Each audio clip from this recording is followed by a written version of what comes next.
ایک گمراہ فرقہ، ایک گمراہ جماعت یہ اعلان کرتی ہے کہ ہم اہل بیت اطہار سے محبت کرتے ہیں، ان کی محبت کا دعویٰ کرتے ہیں، لیکن ساتھ ہی ساتھ محبت اہل بیت کی آڑ میں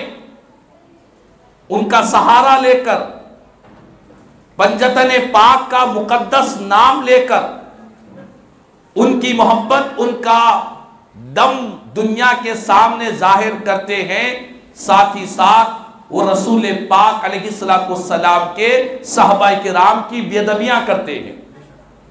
نبی پاک علیہ السلام کے وہ صحابہ کرام جنہوں نے بدر و حنین میں اسلام کی بقا کے لیے اپنی جانوں کی قربانیاں دی ہے، وہ صحابہ کرام جن کو اللہ نے حضور کی صحبت کے لیے چن لیا ہے،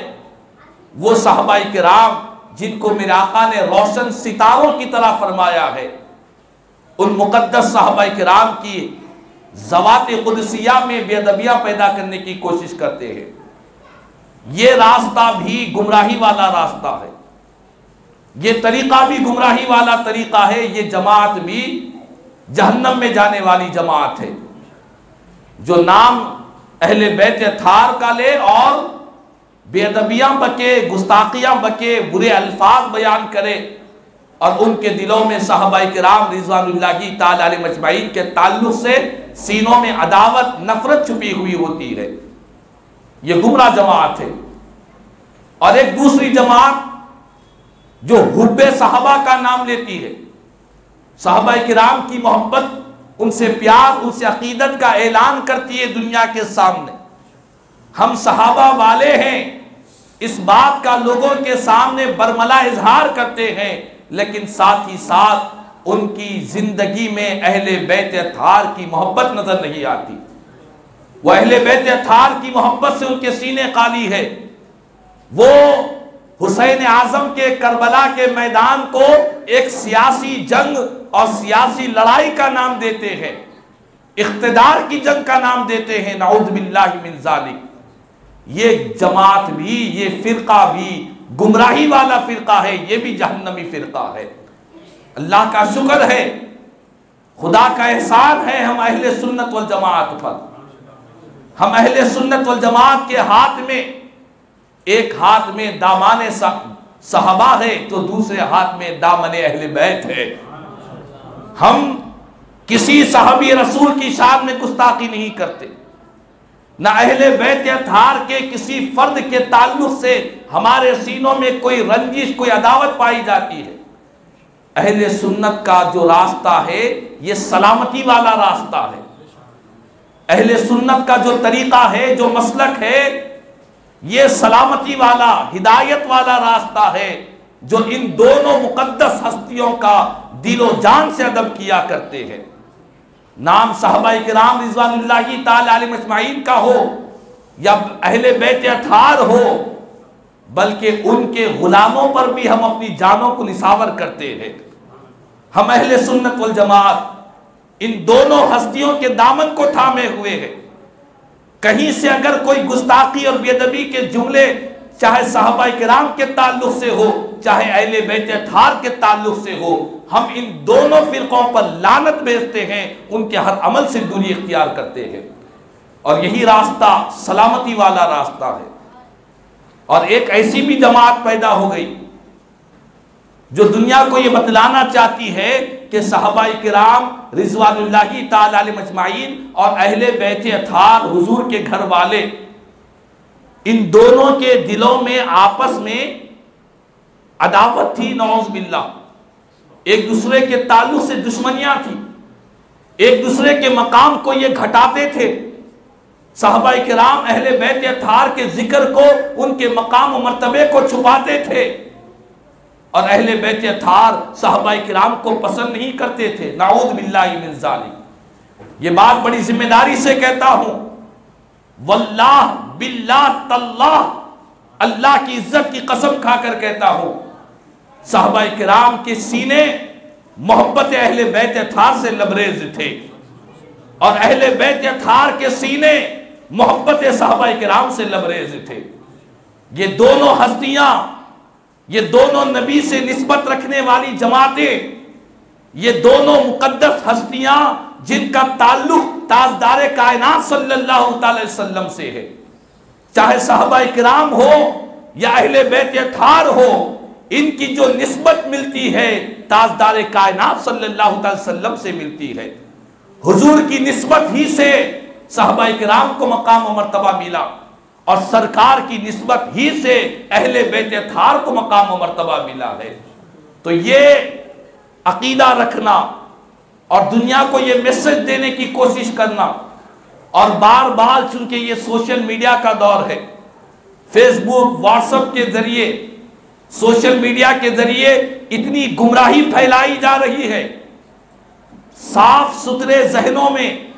سادہ لوگ جن کے سینے، جن کے خیالات پاکیزہ ہے، ایسی ایسی باتیں ڈال رہے ہیں کہ لوگ جن شکوک و شبہات میں مبتلا ہو رہے ہیں۔ لیکن قسم بخدا ہر دور میں اہل سنت والجماعت کا یہی راستہ رہا، یہی طریقہ رہا، دنیا کو یہی بتلاتے رہے کہ ان مقدس ہستیوں کے تعلق سے کوئی کینہ کپٹ، عداوتیں، نفرتیں اپنی ذات کے لیے، دنیاوی مفادات کے لیے ان دونوں ہستیوں میں، ان دونوں مقدس جماعت میں کبھی کوئی رنجشیں نہیں رہی ہے۔ ہاں، اگر کسی معاملے میں کوئی اختلاف رہا بھی تو اس کو ہمارے علماء نے اجتہادی خطا کی بنیاد فرمائی ہے، یعنی خطائے اجتہادی تھی، اور اجتہادی خطا کے بارے میں علماء فرماتے ہیں کہ اگر کوئی بندہ کسی میں اجتہاد کرتا ہے، اگر صحیح اجتہاد کرتا ہے تو اللہ تعالیٰ 2 ثواب عطا فرماتا ہے، 2 نیکیاں عطا فرماتا ہے، اور اگر اجتہاد میں خطا ہو گئی تب بھی اللہ تعالیٰ 1 نیکی عطا فرماتا ہے۔ تو بہرحال کربلا کا پیغام، واقعہ کربلا ہمیں اس بات کا درس دیتا ہے کہ ہم اپنے سینوں کو اہل بیت اطہار کی محبتوں سے لبریز کریں۔ کربلا کے میدان میں شہید ہونے والوں میں کون تھے؟ وہ نام رکھنے والی ہستیاں بھی تھی، وہ مقدس نام بھی تھے شہدائے کربلا میں، جن میں ایک کا نام ابو بکر بھی تھا، ایک کا نام عمر بھی تھا، ایک کا نام عثمان بھی تھا۔ آپ پوچھیں یہ کیسے؟ ہاں، حضرت مولائے کائنات شیر خدا شہنشاہ ولایت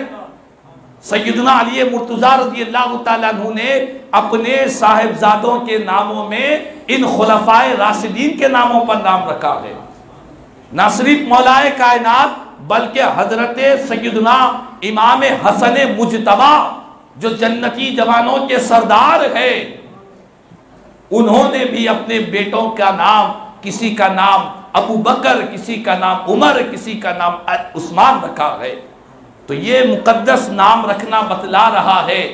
کہ ان اہل بیت اطہار کے سینوں میں کیسی صحابہ کرام کی محبت تھی، کیسا پیار تھا کہ ان خلفائے راشدین کے ناموں پر نام رکھا گیا ہے۔ تو بہرحال ہمیں اللہ کا شکر ادا کرنا چاہیے، ہم اہل سنت والجماعت اہل بیت اطہار کے ہر شہزادے پر، کربلا کے ہر شہید اعظم پر، چاہے 6 ماہ کے علی اصغر ہی کیوں نہ ہو، قیامت تک ہم اپنے ماں باپ کو ان پر قربان کرتے رہیں گے، ان کی قربانی پر سلام پیش کرتے رہیں گے، ان کی شہادت پر ہمارے سینوں میں ہمیشہ غم رہے گا،